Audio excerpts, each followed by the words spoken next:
सबसे ज्यादा पहलवान कौन है इसमें? सबसे ज्यादा दूर तक फानेगा वही पहलवान कहलाएगा। हाँ, फान के दिखाओ।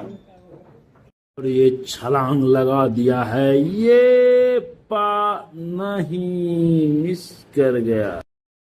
पुल्लू भैया दम लगाएगा। पुल्लू भैया तो फ्यूज कर गया। हाँ हाँ हाँ, ये है किट्टू भैया कुछ बढ़ा है। हाँ, किट्टू भैया बड़ी पिछड़ गया है। आइस आप देखो, हम यहाँ से आगे जो बढ़ जाएगा वो आज का विजेता कहलाएगा। उसको 3 जिलेबी मिलेगा।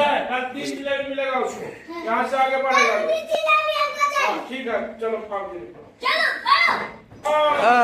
किट्टू भैया लाइन पर रह गया।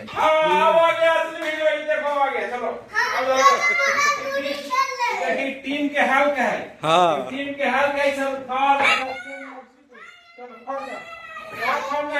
इसके आगे नहीं कोई जीत पाएगा। चलो आप देखो टीम का हाल। हाँ चलो चलो चलो।